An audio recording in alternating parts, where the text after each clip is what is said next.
Naamo diri sa Lapu-Lapu City, diri sa Upon, unya ganahan mugmukaon og bakasi. Anara, kuyugi si Mamita kay naa diri ang kinalamian nga nilarang na bakasi diri sa Susan's Eatery ni Chef Giovanni. Hala, ubani ko kay mga untag ilang lami kayo nga bakasi.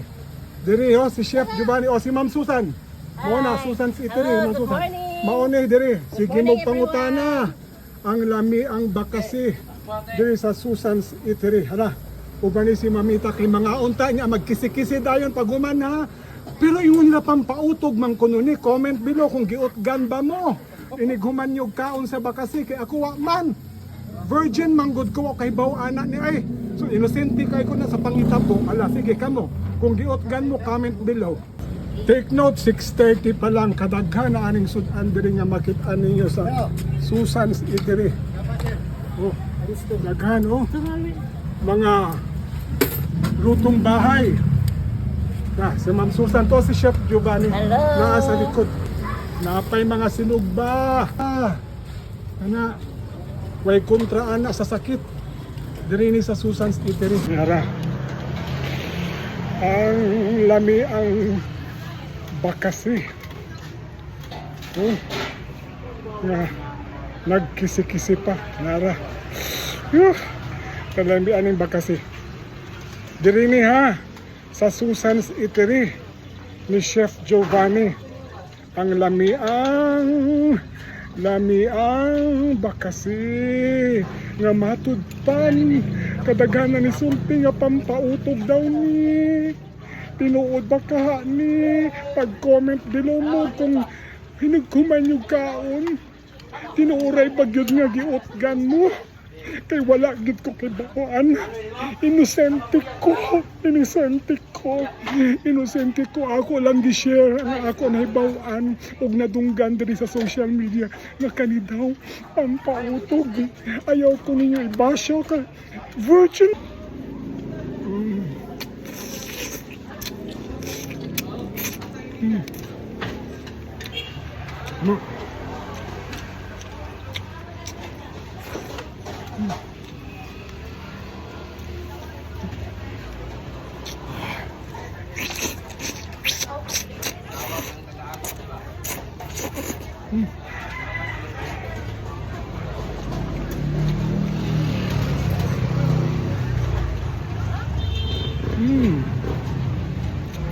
Lami kayo ang ilang nilarang nga bakasi. Nya, parisan pa nato og mais. Wow.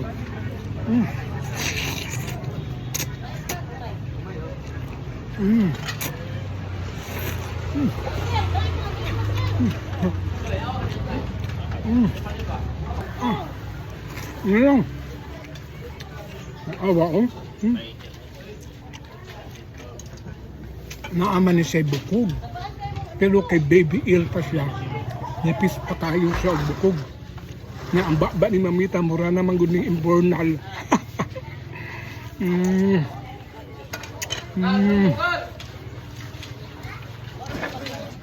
Gisag bukog. Kaya na ni Mamita.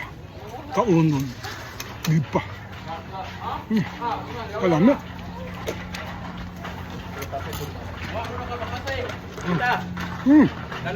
Sad nga specialty diri ni Chef Giovanni no. Isda nga sari-sari nga gilarang na ay danggit, na ay padpad, na ay pugapok, klase-klase ni siya nga isda.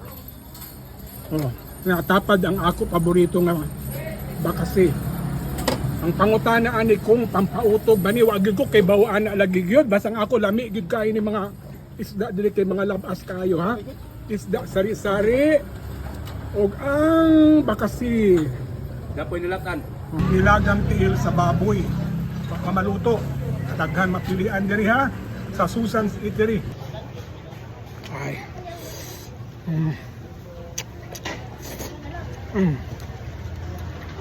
So, kung makasuroy gani mo diri sa Upon, musimba mo sa Milagrosang Birhen sa Regla, diri mo pamahaw. sa Susan's Eatery ni Chef Giovanni.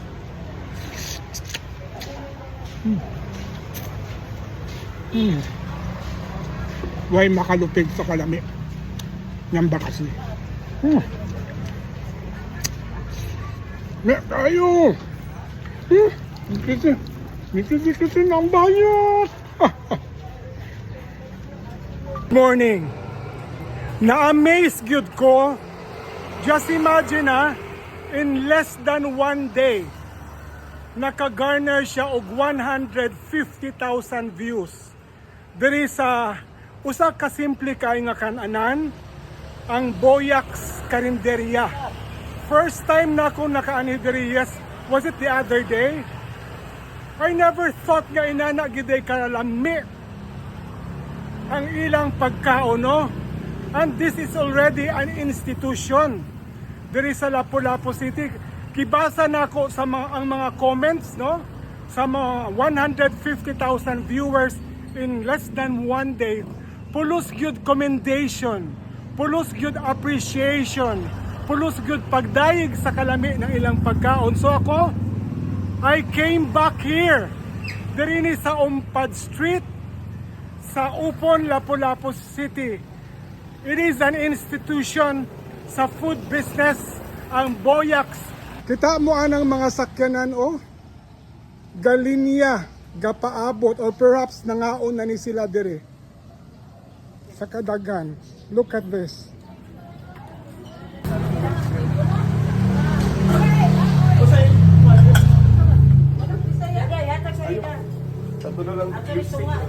Kunya ang recommend nila sa ako, mamita nami ko nun siya ang baboy nga sari-sari.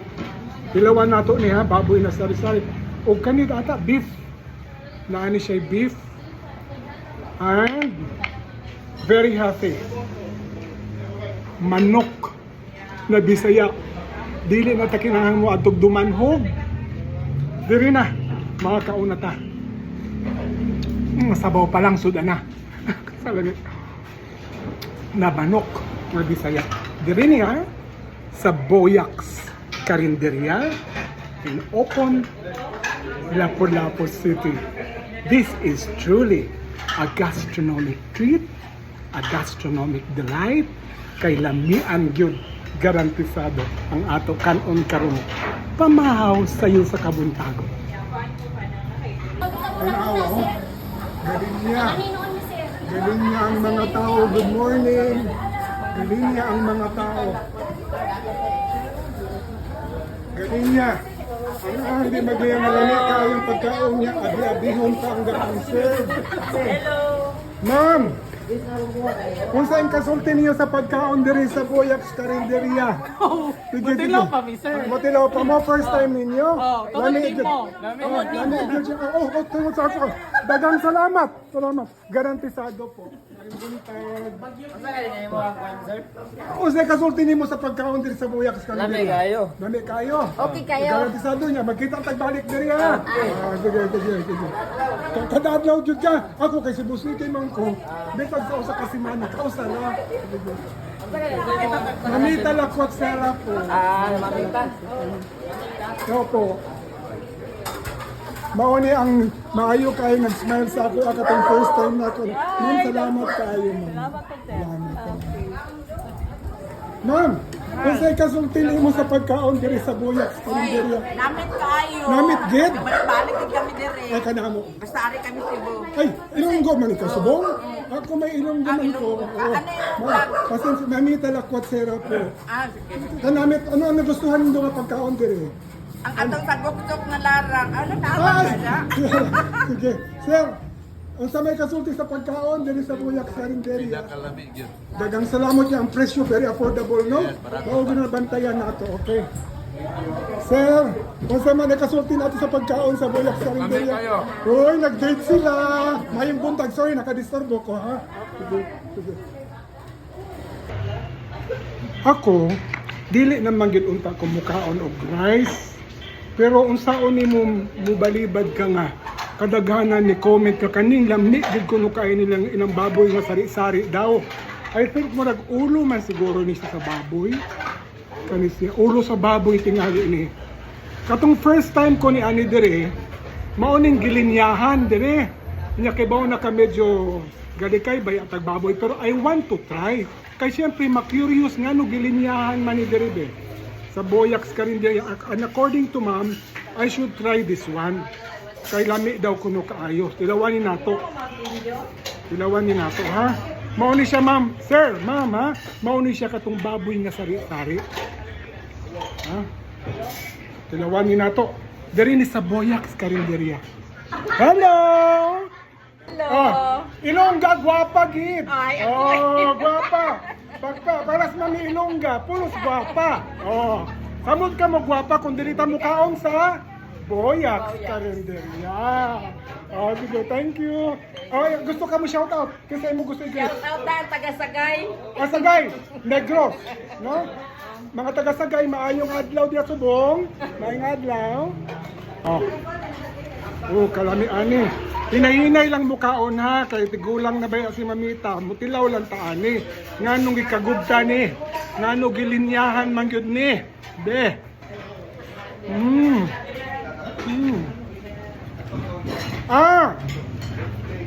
Kadumdum mo katong Pure Foods nga lechon paksiw nga kan, murag inana ang lasa. Murag inana ang lasa. Sa inana nga kahumok. Humok na o di ay. Kay, ang lasa niya, nag-penetrate na ang sauce ba? Nag-penetrate sa sobra siguro ni nga, kana bitaw hinahinay nga pagluto. Basta, katong mga 90s nga mga babies, nakadumdum mo atong lechon paksiw nga nasa lata, Pure Foods ba na? Inana ang taste niya, kaning sari-sari.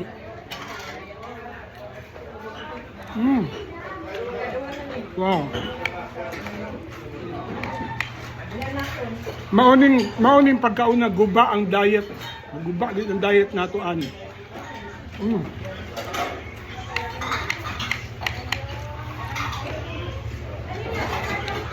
So katong mga way problema sa ilang weight, maunin yung ordera.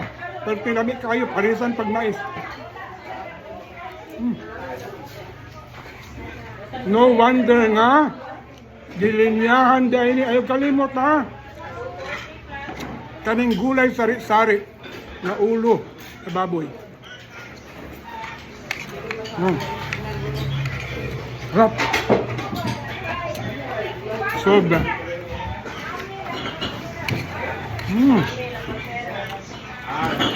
Nada. Sabi na ninyo. Pagmuanin mo sa Boyax sa Karinderya. Tilawigid ninyo, ma-amaze mo. Mura bitaw siya katong ano? Lechon paksiw sa Pure Foods.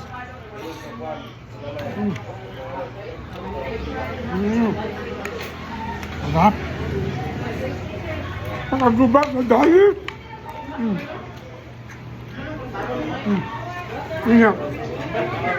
Lambot kaayo. Mura bitaw sa lechon nga gipaksiw. No, wala ni gipaksiw. Giluto lagi nila.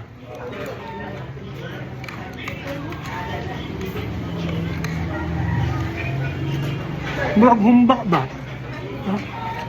Ini kali.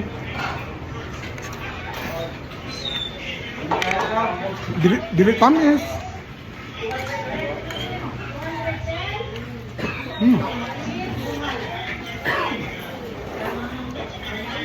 Guba ang dahil. Huwag ko na, din ako. Rating 9/10.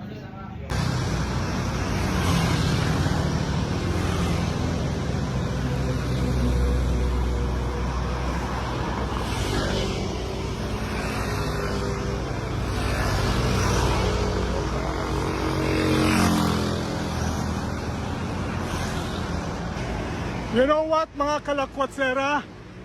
Ngano gibutanganin ni siya railings diri kay daghan kaayong ga-attempt nga mag-suicide. How many times na ba ang naglayat diri na namatay? na ay naka-recover. But then, because of depression, daghan kaayong mo attempt og suicide dire mo nang gipamutangan ni siya og railings. So depression is a health issue. Kailangan tagaan gid na siya maayong pagtagad labi na ng pamilya, no? Consult a doctor when there is a symptoms of depression. Any members of your family. Okay? Thank you.